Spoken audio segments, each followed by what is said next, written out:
Luckily, I read a review in the New York Times 5 years ago that Stephen King wrote on the book that had just come out, and I really took to it. And as I read it, I really thought I saw one person in mind, and it was Natalie Portman to play Maddie. And my late partner and I were able to get her infected with the same kind of enthusiasm that we had for the project. And from there, it was who was going to become the filmmaker, and we had one wish for that, and that was Alma Har'el, and luckily she said yes, and then we were off to the races. From the minute I heard about it and that Natalie Portman was attached to it, I just had to read the book, obviously, and then when I read it, I just couldn't let it go. And there's just something about this that is a combination of so many things that are, on my mind, I guess, and a way of telling a story in a new way that involves murder and mystery and twists and turns, but it's really about people,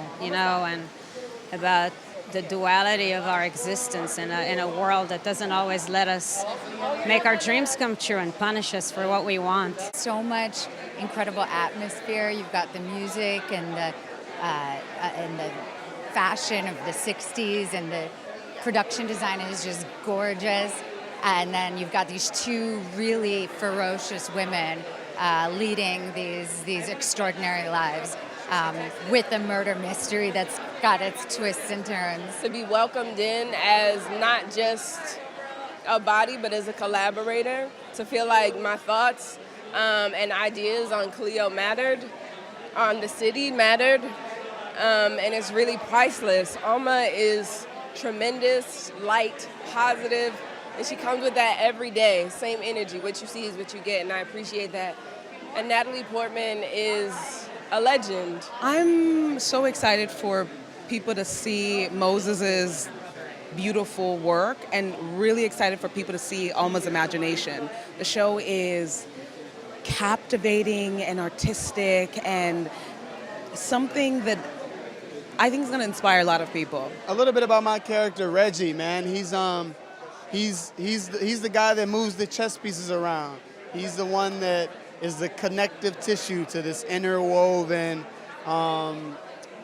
group of people. And he's behind the scenes of everyone. It's got a murder mystery at the center of it, but it's also got all these socioeconomic and cultural observations about the black community and the Jewish community of Baltimore in the 1960s. Unbelievable performances from Natalie Portman and Moses, and I'm in it. So what else do you have to know? All I really needed was a call from Alma asking me to do the project, and I was in. But that being said, I got the added bonus of reading the fantastic script and also getting a very complicated character, because Seth he's not the nicest of people. He's not the most morally agreeable, but I think those are the most interesting characters to play, and they're the most fun to play. It's beautifully shot. Alma's a visionary, and Natalie's incredible. It's an incredible ensemble cast as well, so a lot of beautiful performances. Alma was really, really sweet. She was a really good director. I thought that she just made the vision come to life. And then Natalie was so sweet. She just cared a lot. I consulted, produced on this, so I was able to put some of my life into this character as a stand-up comedian. And I think it shows a part of a comedian's life that we really don't see. Some of the darkness that adds to the funny. The opportunity to work with Natalie and Alma, who is a visionary and blew me away on all levels, from the way she structured the set experience to, of course, her insights and her visual intuition about scenes. Natalie and Alma are two people that I've wanted to work with.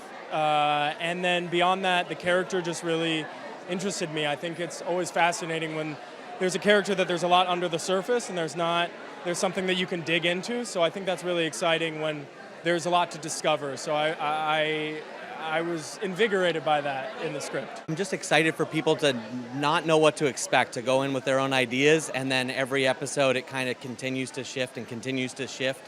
And then later, I think it flips itself on the head, and I'm just excited to see how people ride that roller coaster. In the end, everyone owns their own narrative, and trying to steal someone else's life story is a kind of incursion.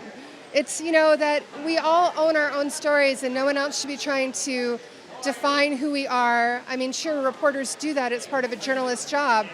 But at the end of the day, we get to be the expert on ourselves. I'm really excited about people just to see Alma, right, and what she does. I think it's extremely special visually, and everything from her background and everything that she's able to pull into the show, I think it really speaks volumes. Apple is best in class, and they are telling stories at the highest level. We had a lot of fun. We were given all the toys to play with. So I'm super excited that they exist, and I love making content for them. This is my second show with Apple, so I'm excited.